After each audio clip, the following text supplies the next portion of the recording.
On this episode of Elevated and Unapologetic, I'm very full. There's a lot to me. My pain led me to power. I have now found standards. When you start to look at everything that a single mom does, you start to realize why she gets burnt out. Hello and welcome back to Elevated and Unapologetic. I'm your host, Caitlin, and today we're doing a Q&A.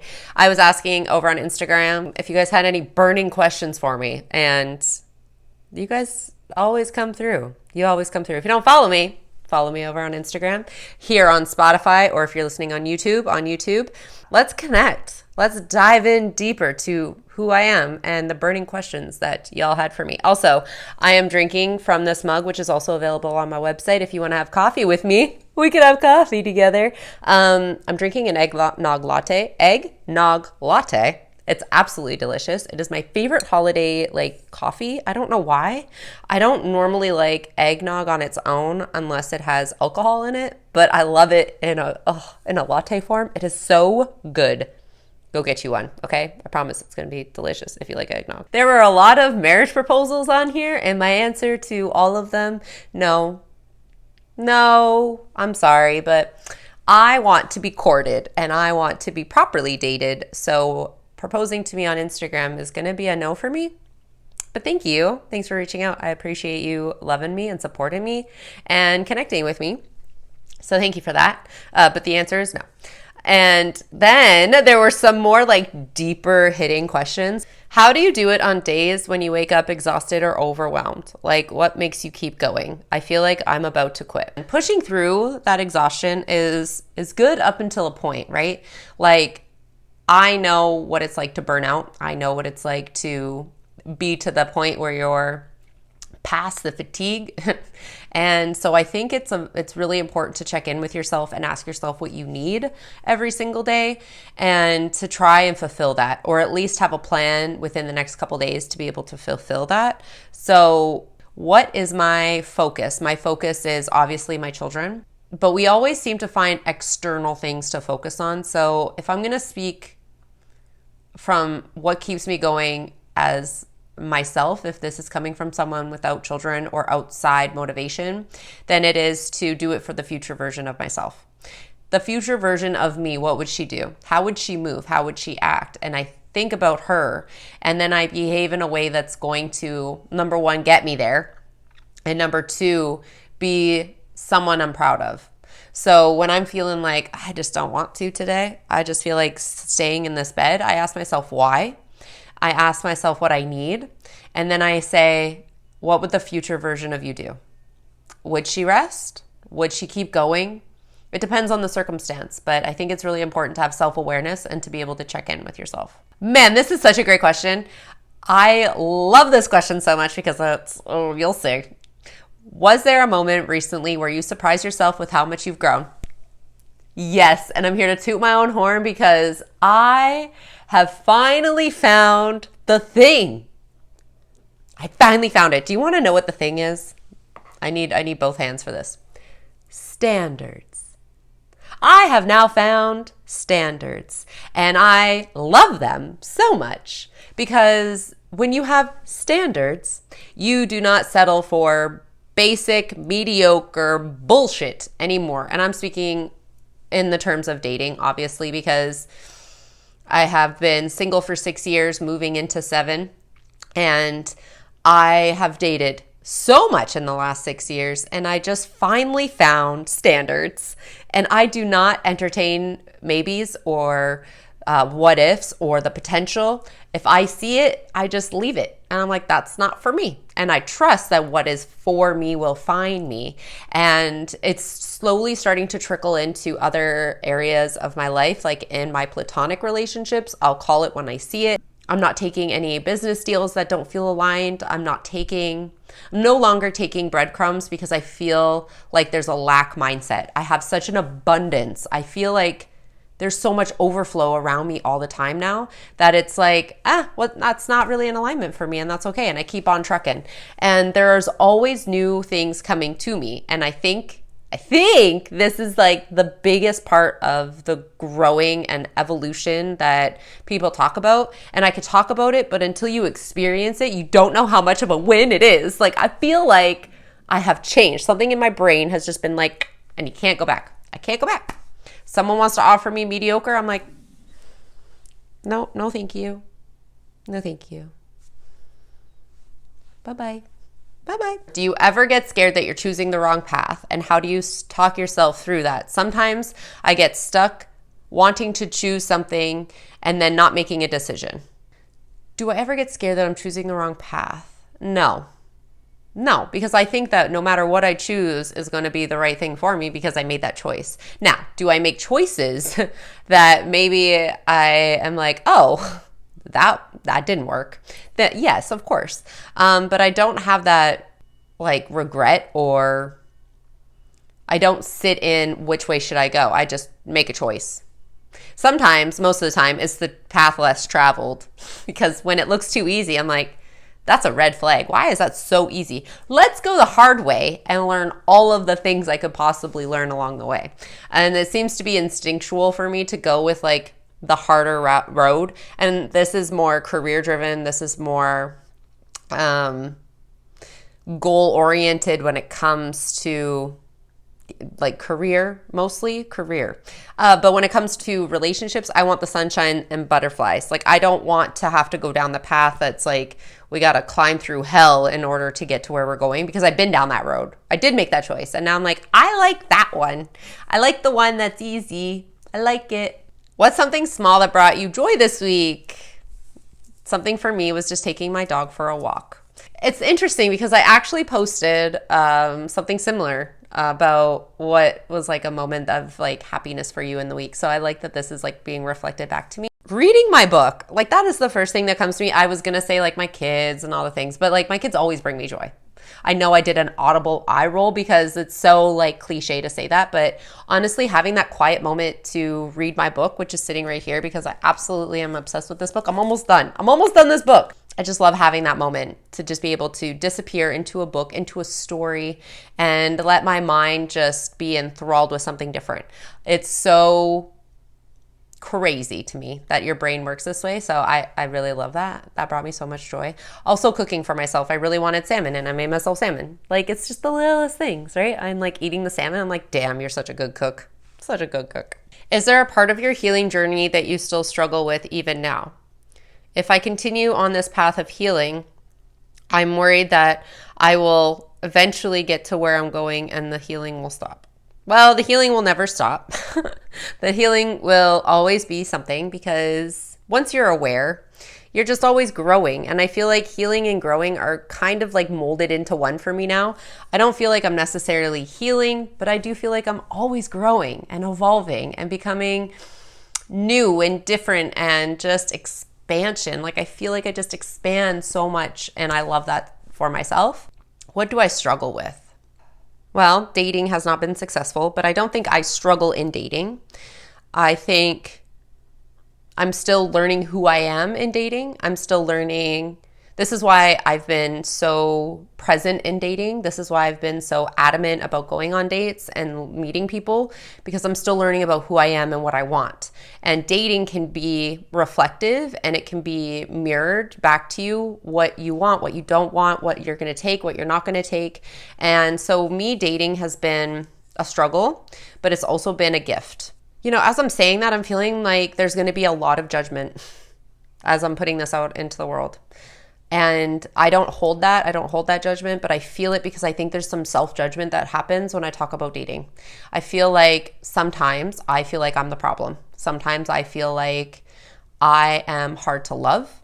Sometimes I feel like I'm not good enough, and I'm going to get teary-eyed because I have not had a very successful journey when it comes to love.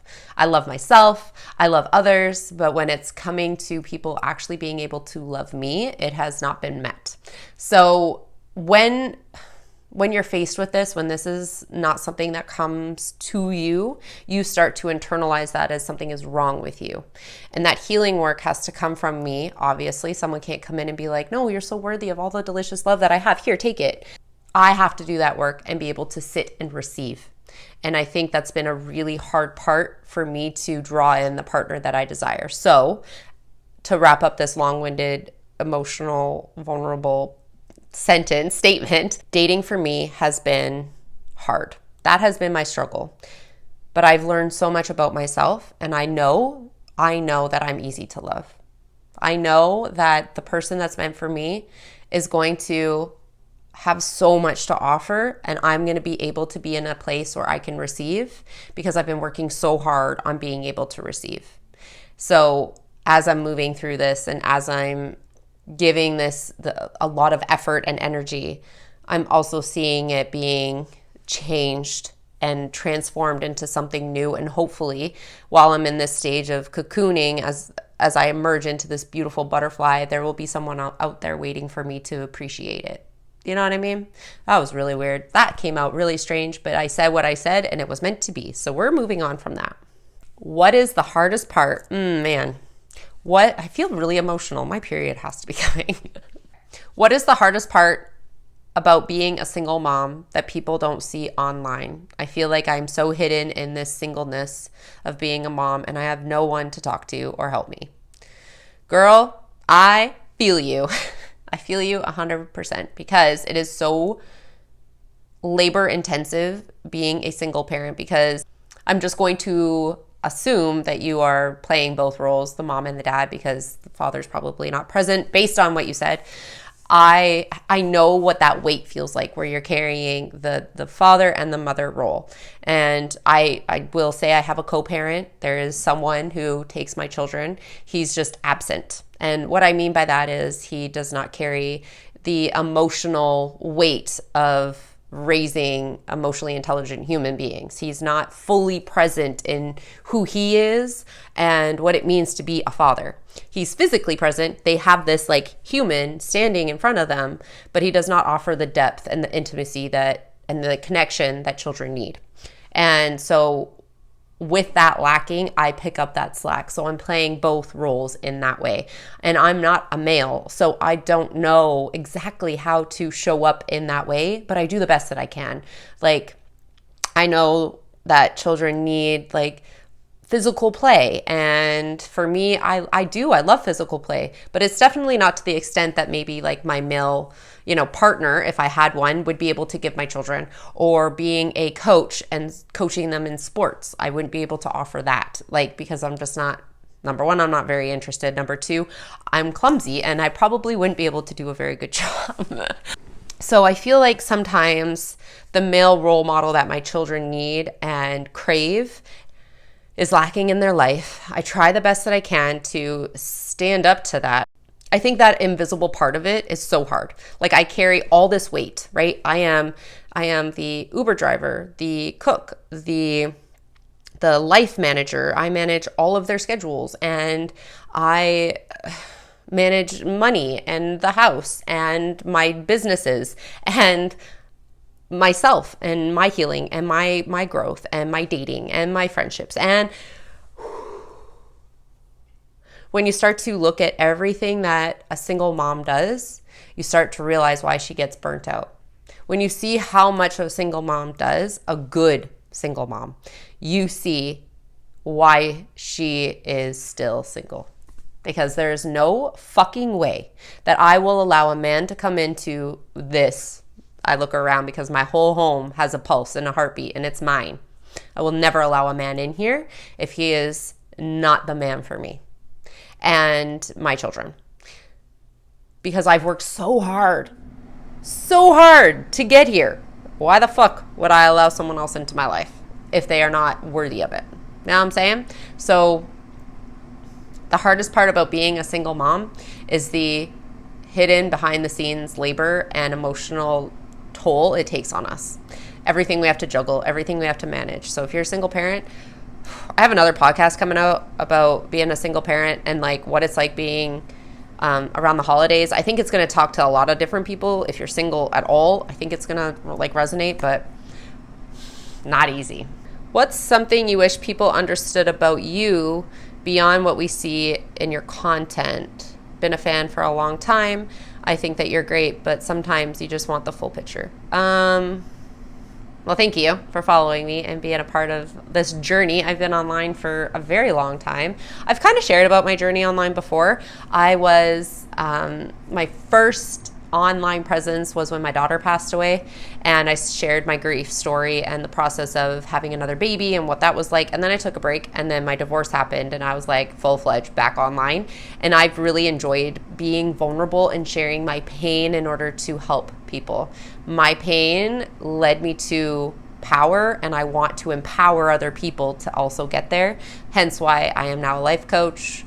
If you're interested in that, link in the bio or somewhere on the screen. What is one thing I wish people understood is that I am a full human. I give you little snippets of who I am and my life, but I am a huge presence. I shock people in person. I really do, because people think one thing about me and then they meet me and they're just like, you are more than I expected. Yes, I am. I'm very full. There's a lot to me. There's a lot of energy, number one. There's a lot of layers and different facets that make me who I am today. And I deserve to be felt in all of that. But I think that's also one of the things that I struggle in dating, is because people think, oh, you're pretty, I'll take you out for coffee. And then I say, yeah, because let's go. I'm like, let's meet new people. And then we go for coffee and they're like, oh, but you're also smart, intelligent. You've done a lot of work on yourself. You're a business owner. You're all these things. And then all of a sudden they're counting in their head like, how do I keep up with all that? How do I keep up with that?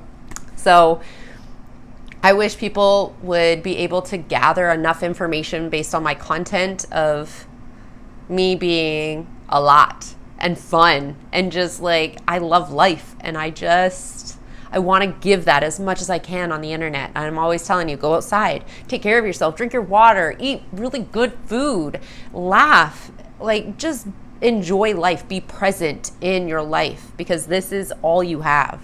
And I don't think that fully comes through on a screen, because it's so hard to be able to deliver messages like that just have that impact. Like, I want to impact you, you know, like, but it doesn't come through. So that was a long-winded answer, which I feel like all of them are. What's one thing you're really proud of yourself for that you don't say out loud? That's a really deep question. Some of these are really deep. My audience is very deep.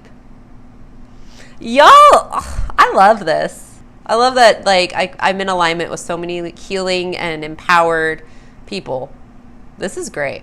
I am proud of my drive and my ambition. When I say I'm going to do something, it is really hard to steer me off course. It is really hard for me to not do the thing. And I think that's admirable, but I also think that can be a detriment to who I am, because I will get so focused on doing the thing that I want to do. And it doesn't matter what roadblocks are put in my way, I will pivot and I will find a way to do the thing. But it makes me a really good friend, and it makes me a really good mother. It makes me a great business owner, and it makes me strive to be the best version of myself so I can get to where I'm going. What's the real reason you keep creating content? Are you just looking for attention? If I was looking for attention, I would definitely have an OnlyFans. No. The real reason that I post content is to help and inspire other people.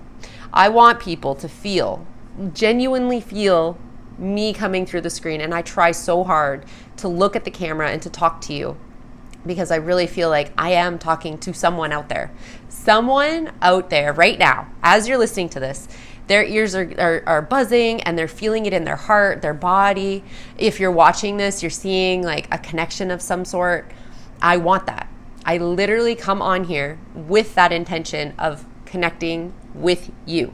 You and me are having a conversation right now. There is a way for me to be able to come on, share vulnerably, and give permission for others to also show up vulnerably and authentically. This is not a charade. I am who I am. What you see here right now with me is also me in real life, all the time. Anytime you see a video, anytime you see something that I've written, it is me. And it is a version of me because I am full. Remember, I am full and embodied and have all these things, but it is me. And I really seek that connection through a screen. And I know it's hard. And I know there's like a missing piece, but I try the best that I can to be able to come forward and be like, hey, I see you. You're not alone.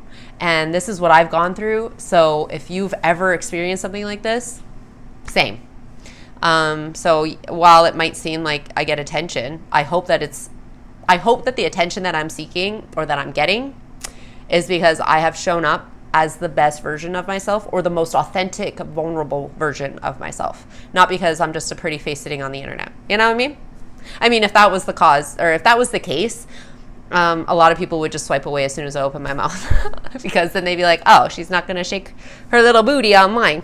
No, I'm not. What is your biggest goal for 2026?